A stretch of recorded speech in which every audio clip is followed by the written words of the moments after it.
Well, hello everyone. Welcome to another recording on the History Vibe podcast. And today I'm joined by Professor Nicholas Lunn.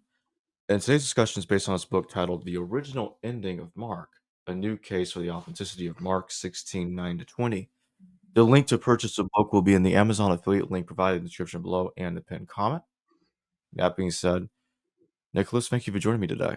It's good to be with you. Thank you for inviting me. So let's start us off with my audience is usually familiar with. A lot of scholars typically believe that Mark 16:9 to 20 were a later insertion into the gospel. But in this book, you're making a case for the authenticity of those passages, indicating that they were part of the Gospel of Mark from the get-go. So why do so many scholars believe that's a later addition? This view that it was a later addition became common in the late 1800s. And at that time, there was the publication by Westcott and Hort. Two Oxford scholars published a critical edition of the New Testament.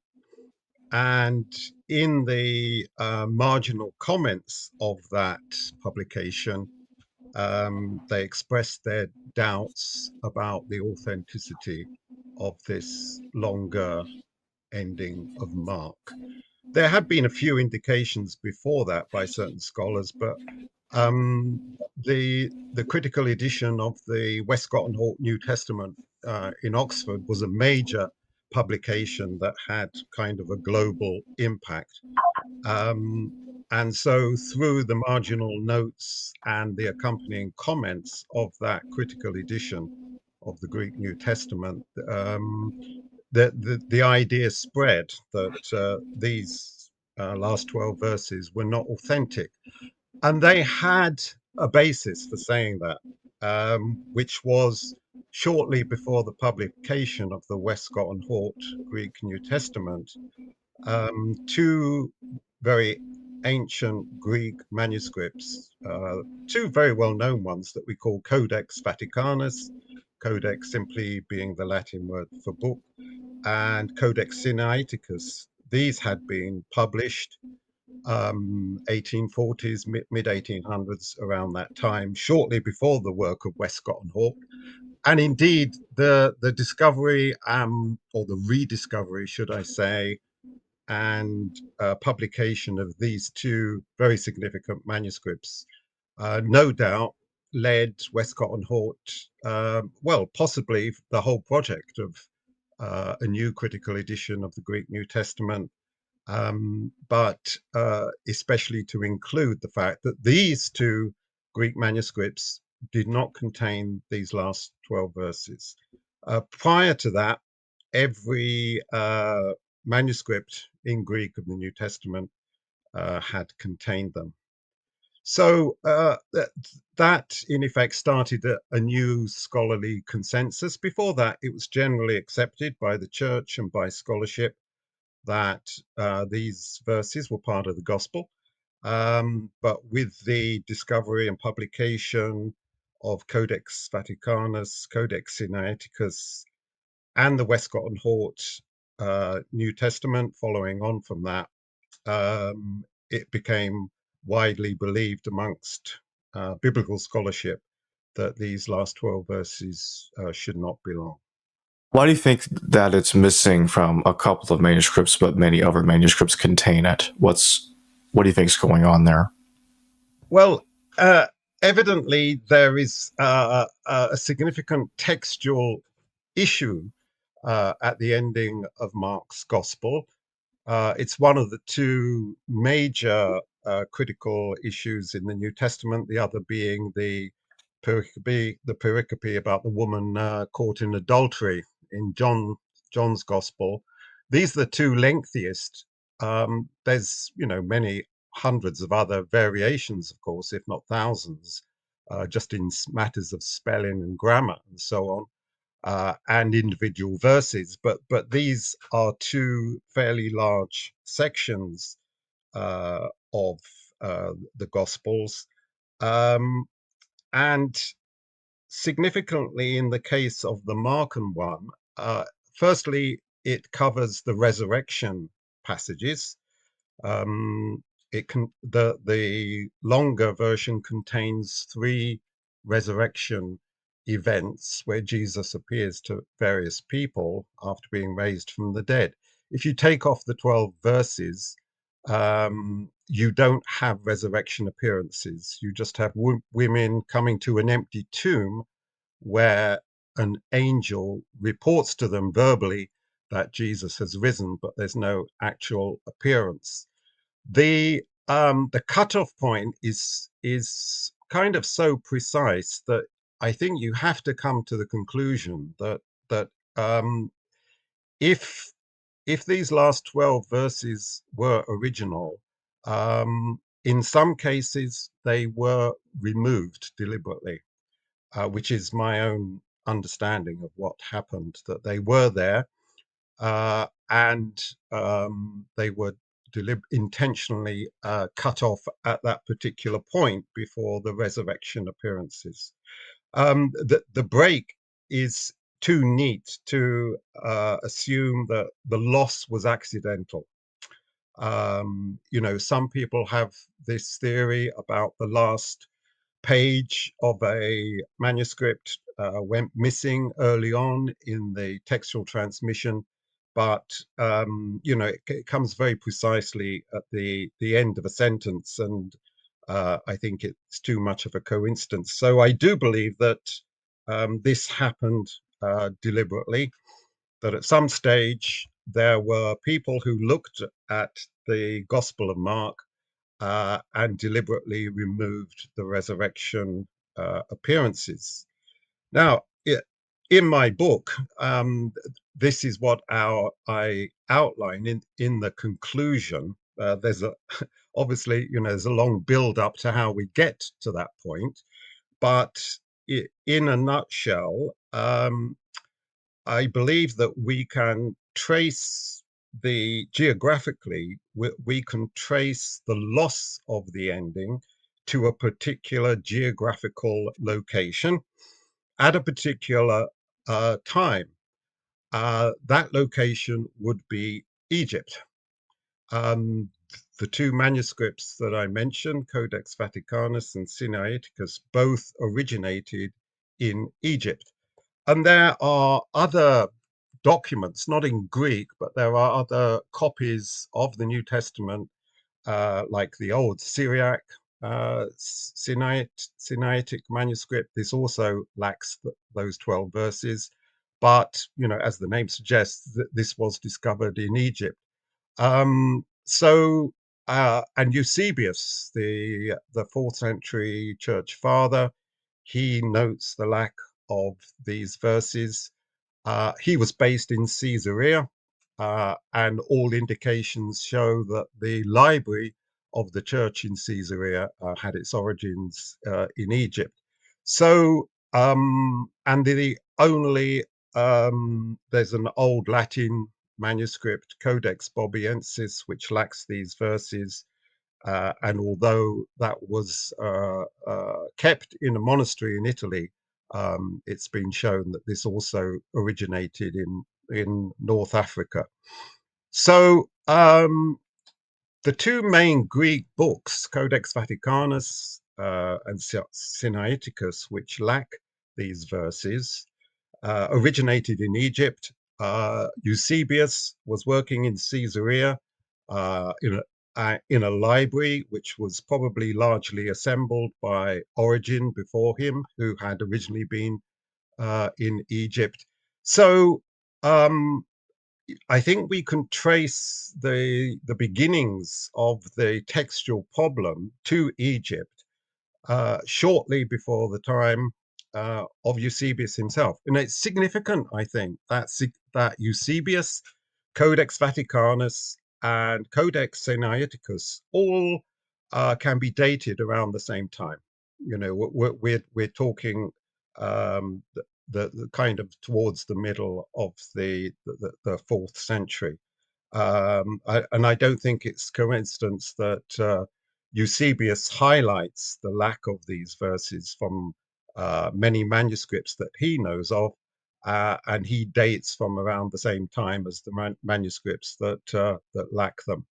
So, what is significant about Egypt? Well, here's the thing: is that in the century or so before the time of Eusebius, a particular heresy was impacting the church, known as Gnosticism. And Gnosticism was rife in Egypt from the latter part of the second century and through the third century. And many of the early church fathers, Origen himself, and others, wrote to combat this heresy. Gnosticism itself wasn't necessarily Christian in form, but certain Gnostic leaders did take the figure of Christ as as part of their system of belief. And so it is known that certain Gnostic groups did use Christian scripture. They did base some of their ideas on the figure of Christ as revealed in the Gospels. And it's also known, as we see from one of these Gnostic leaders called Marcion, that they were quite willing to doctor the manuscripts, the Christian manuscripts. They were quite willing to tamper with to suit their own particular religious and philosophical beliefs. Now, one of the primary um, beliefs of these Gnostic groups, I mean, there were about 15 to 20 different major groups, but they all basically had one thing in common, that the material world was evil and the spiritual world was good. And when they spoke about salvation, it wasn't salvation from sin in the Christian sense. It wasn't salvation from death. It was salvation from matter, from the material world. And in the Gnostic view, what they referred to as the fall was not the fall of Adam and Eve into sin, but it was the creation of the material world by a lesser spiritual being, and the human race was part of that material world and needed to be saved from it. So, having said all that, you wouldn't want a physical resurrection at the end of one of your religious books. That they were very much against the body. The body belonged to the material world. It was considered evil. The body was something that we were to be saved from, not resurrected into. And I think to me, that is a very satisfying explanation as to how the resurrection passages of the Gospel of Mark uh, got removed at a time when Gnosticism was impacting the church in the very place where that impact upon the church of Gnosticism was most felt in Egypt. And it's no coincidence that the major discoveries of the Gnostic Gospels and other writings has been at two or three different sites in Egypt. This was uh, a chief center of the Gnostic religion.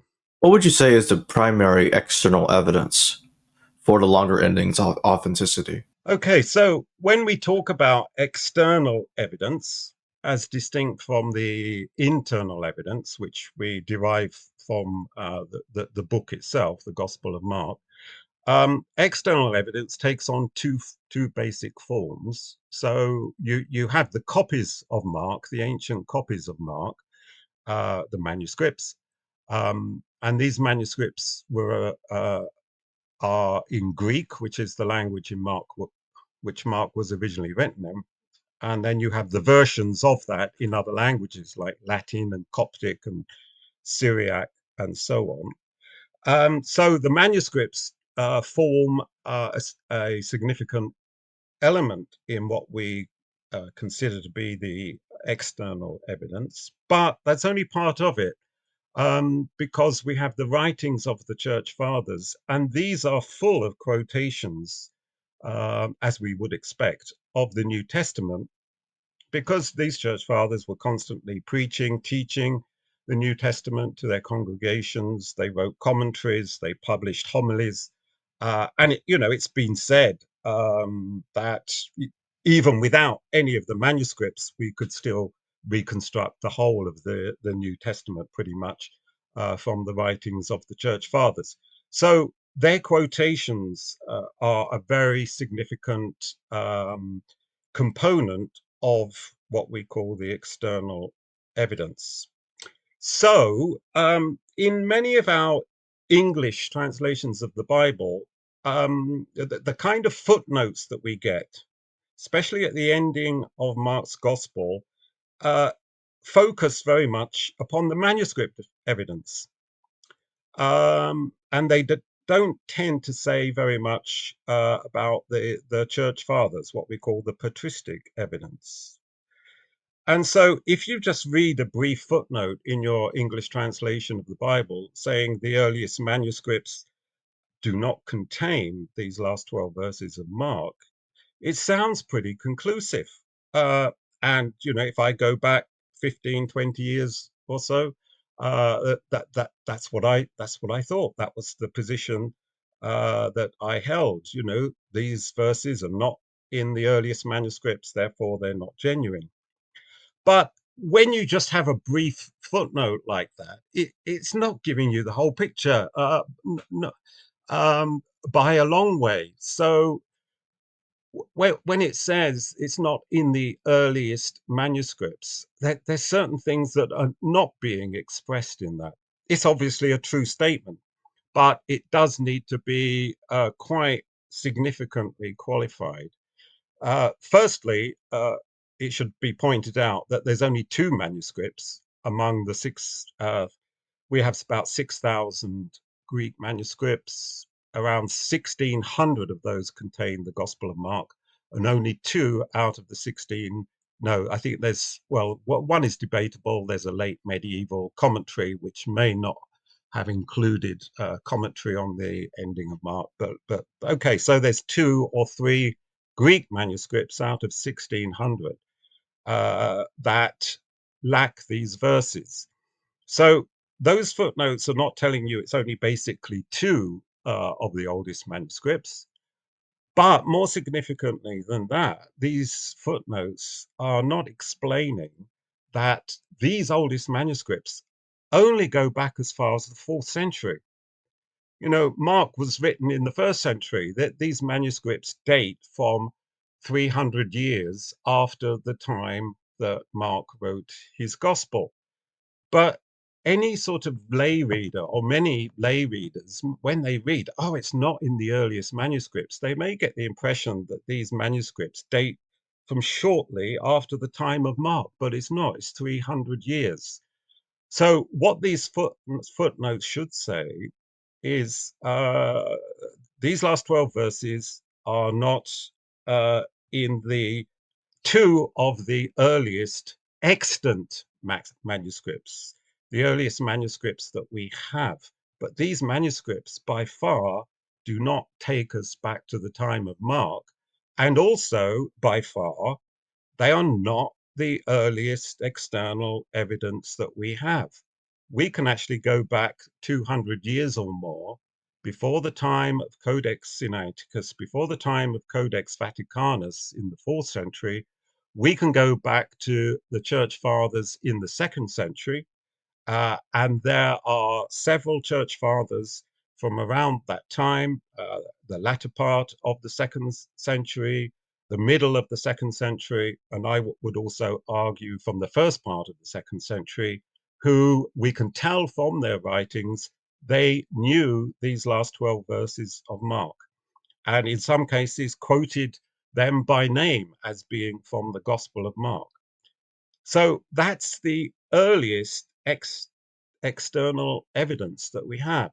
Not these two fourth century manuscripts, but we have several second century church fathers quoting, being familiar with these 12 verses at the end of Mark's Gospel, which demonstrates their copies that they were using, reading of the Gospel of Mark, contain these last verses.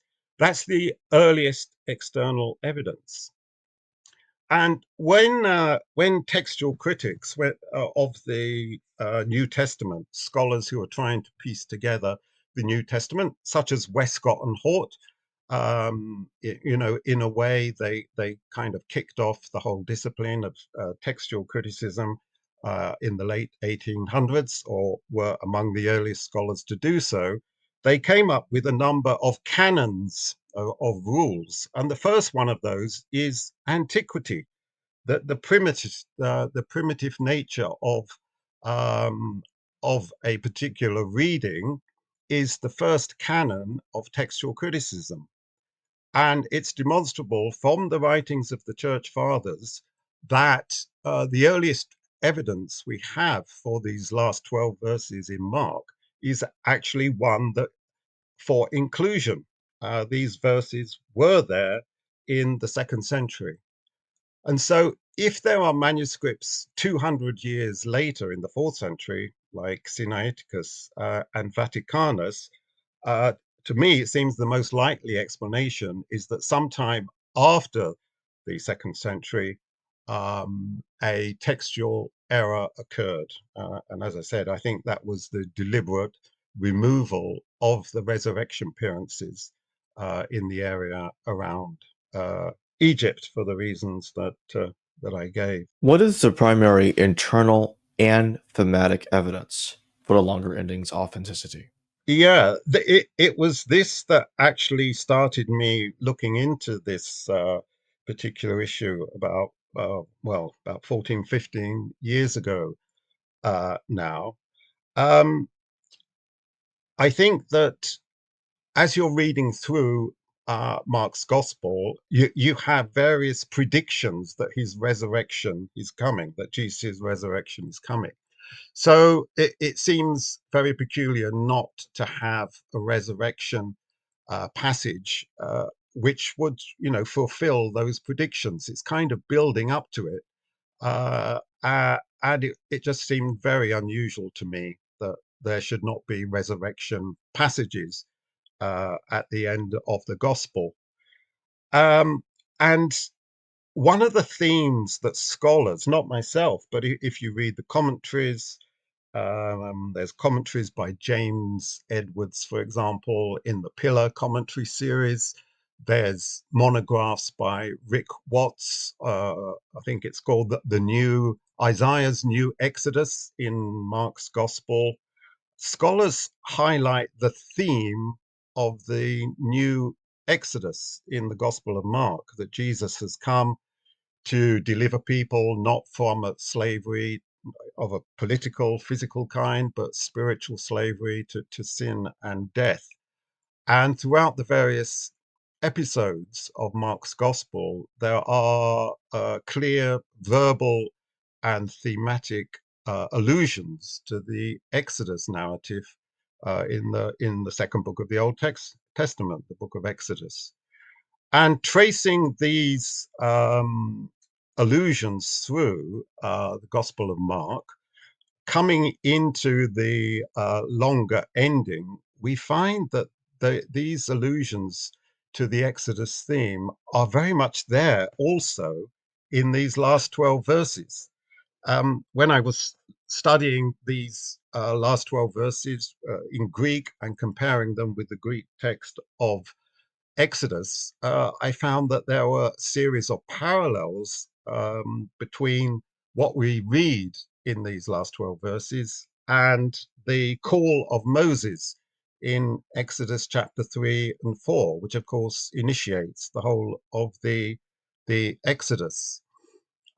In Exodus 3, we have the appearance of the Lord. The Lord appears to Moses. In Mark 16, the Lord Jesus, appears to the apostles. Moses is sent back to Egypt with the message of deliverance. The 12 apostles, 11, sorry, to be exact, the apostles are sent out with the message of salvation. They're given the power. Moses is given the power to perform signs to confirm his message. Exactly the same thing is said of the apostles in Mark 16. They will be accompanied by signs. And one of the signs is picking up snakes. That's both the case in of Moses in Exodus 3 and 4, and that's one of the signs that the apostles would do in Exodus 16. In both cases, there's the issue of belief and unbelief. What if those who hear do not believe? That kind of issue comes up again in both of these passages. And to me, actually, going through the new Exodus theme in Mark's Gospel, it did in fact seem to be more prominent in these last 12 verses than in some of the other passages that commentators and other scholars highlight earlier in the Gospel.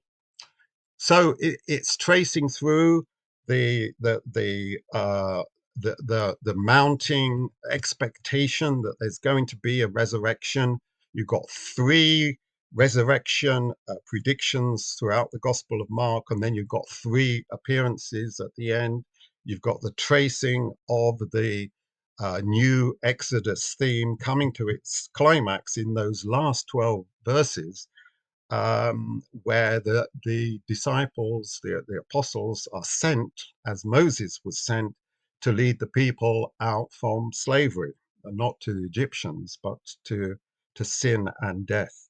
And I found that very, very persuasive. Um, but if I may just build upon that, it's not just the themes of the coming resurrection and the coming new Exodus deliverance. There's kind of structural parallels. There's a kind of structural design to the book, um, coming at it from a couple of different angles, which also seem to require those last 12 verses, the disputed passage. One well-known literary device in antiquity, and still, in modern days also, is what we call inclusio or bracketing, where at the end of a document, at the end of writing something, you come back to themes that were present at the beginning. And so the book or passage is bracketed off by parallels between the beginning and the end. And we do find this in the Gospel of Mark if we include that longer ending. So, for example, in Mark chapter 1 and Mark 16, these are the only two places where Jesus is referred to as Kurios, Lord, um, in in narration, not in direct speech, but in narration. These are the only two places where Jesus is referred to by that title. In chapter 1, the Spirit comes down. In chapter 16, the Spirit ascends. In chapter 1, you have someone proclaiming the gospel before Jesus. In chapter 16, you have those who are proclaiming the gospel after Jesus. And there are a number of parallels between chapter 1 and chapter 2, the descent of the Spirit, the ascension of Christ, and so on, which bear all the characteristics of a literary inclusio.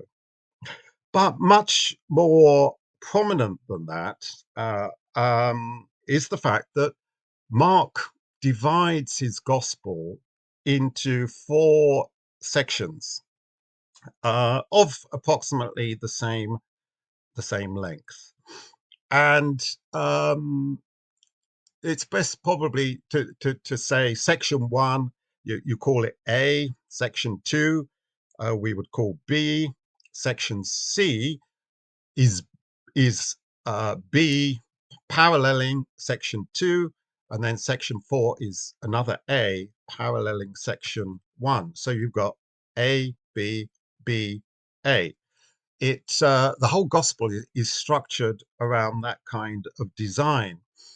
And here's the thing, is that there are very, very close thematic and verbal parallels between the beginning and the end of A1 and the beginning and the end of A2. There are very close verbal and thematic parallels between the beginning and the end of B1 and the beginning and the end of B2. And this is all laid out in my book. But just to give you some of the examples of the closeness of these similarities, if we take the two B sections, so B1 begins with the question of the identity of Jesus, and three answers are proposed. He's John the Baptist risen from the dead, he's Elijah, or one of the prophets.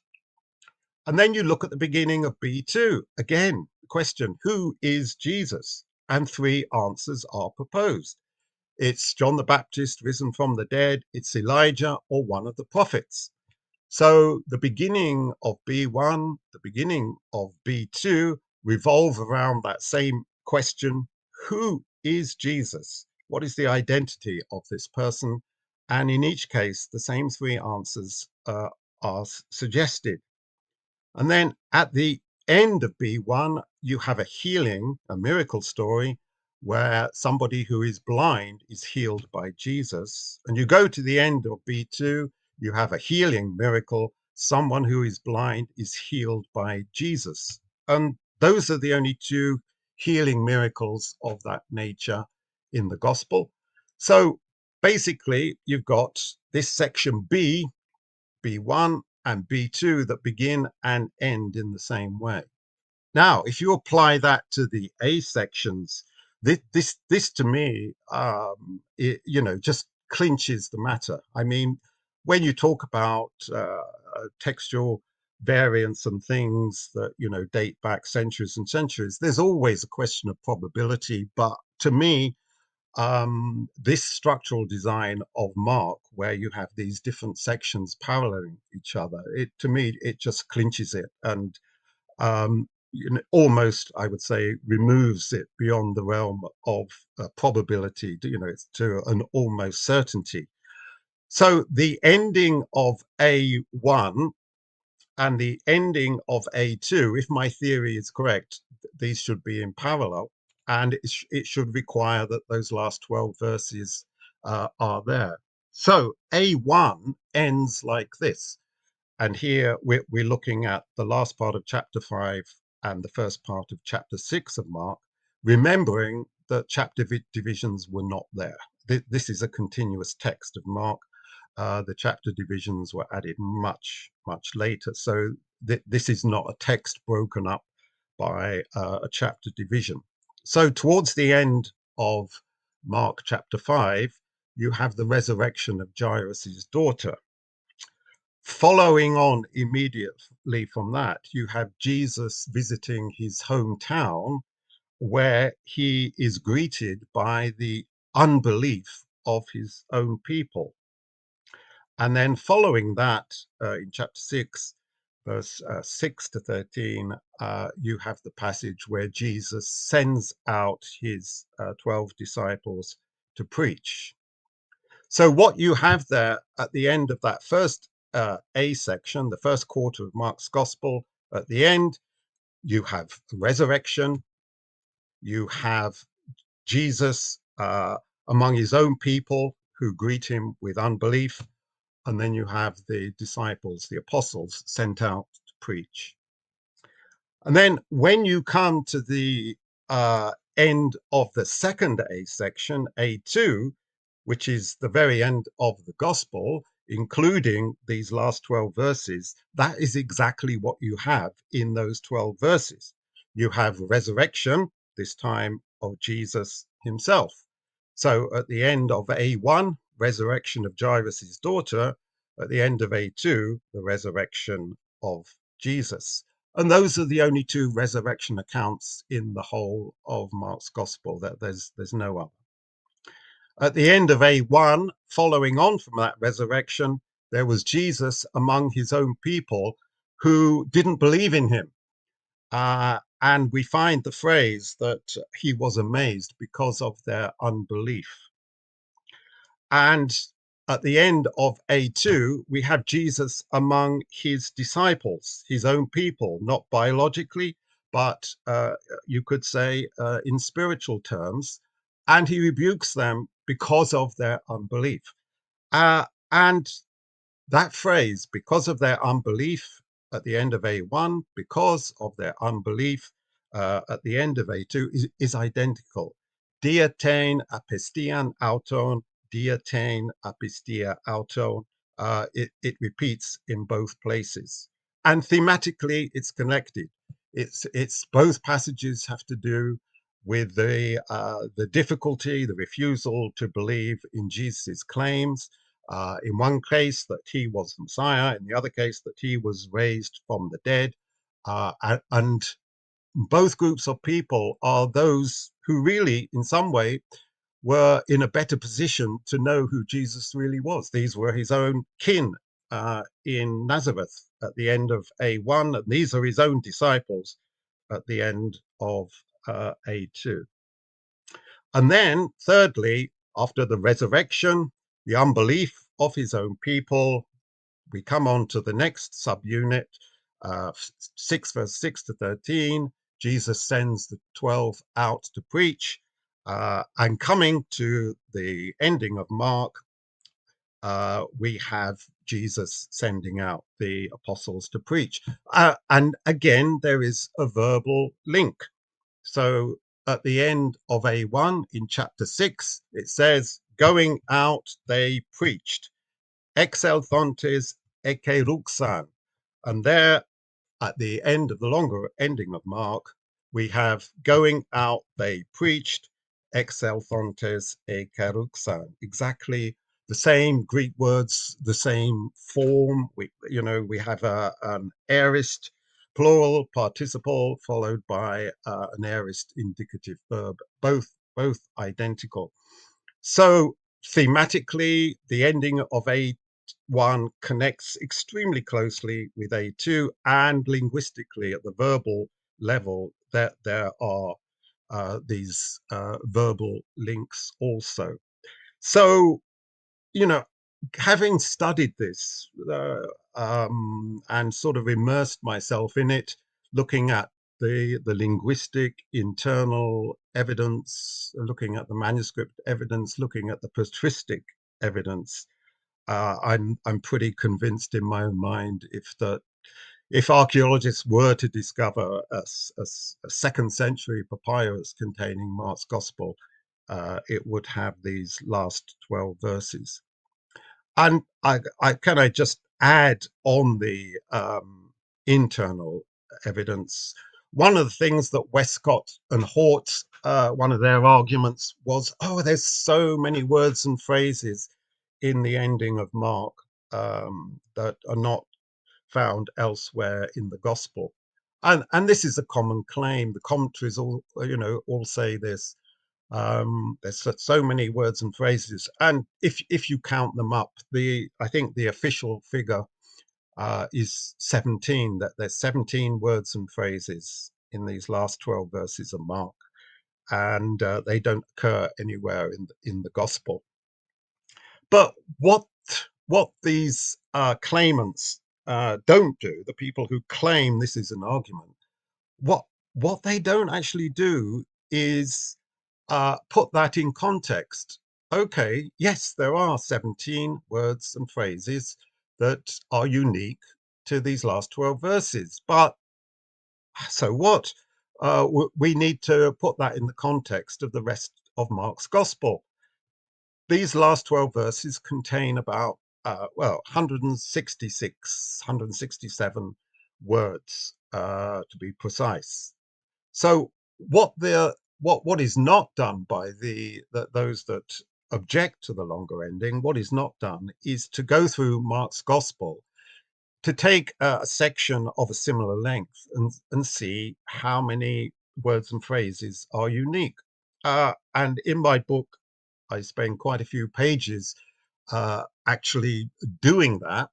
So I go through Mark's Gospel, um, looking at passages which are of approximately similar length, 160, 170 words to the long ending of Mark, and then go through and count how many unique words and phrases are there.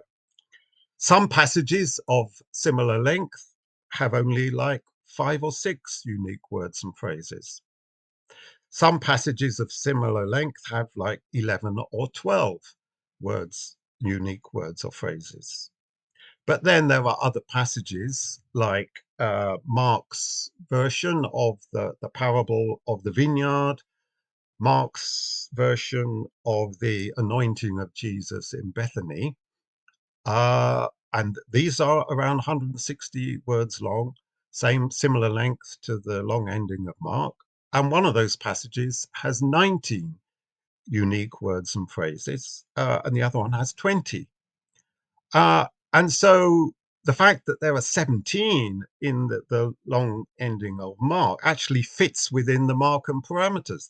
There's not an argument there for saying that, there's so many unique words and phrases, it can't possibly have been written by Mark. Whereas those other passages which have more unique words and phrases are not actually disputed. They're, accepted to be genuinely be part of Mark's gospel. And in any case, it's not 17 because the scholars like to count the number 11, which is unique in the long ending of Mark. You cannot say that 11 was a non-Markham word. Of course, Mark knew the number 11 and would use it if he needed to. It's just that up until that point in his gospel, there were 12 disciples. And by the time we come to the long ending, we need the number 11 to describe those that remained. So you can't really include 11 amongst us. So it's 16, 16 unique words and phrases, perhaps. Whereas there are other passages in Mark's gospel, and I think I counted 4 or 5 other passages of similar length, which actually have more unique words and phrases than the longer ending.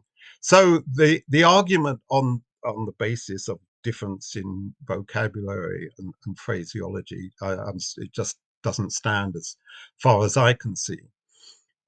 Plus the fact that modern discourse studies, this whole discipline of discourse analysis, or text linguistics, as some call it, have shown that very often in the climactic passage of an author's writing, there will be noticeable changes in both vocabulary and style. So this is the climax of Mark's gospel. It's been building up to this whole point through the resurrection predictions, and so it's not out of character in the climax of a particular piece of writing to use words and phrases that are not actually used elsewhere. And for my final question, what is the evidence for Luke, Acts, and Matthew's knowledge of the longer ending? Yeah. Okay. Now,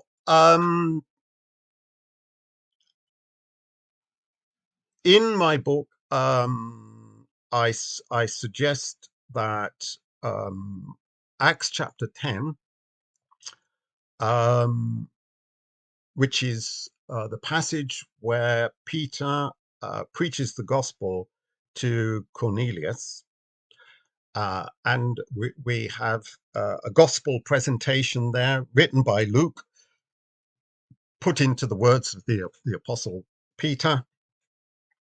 And that gospel presentation to Cornelius, the Roman centurion, and those in his household begins with the baptism of John. And it goes through Jesus, his ministry, doing good deeds and so on.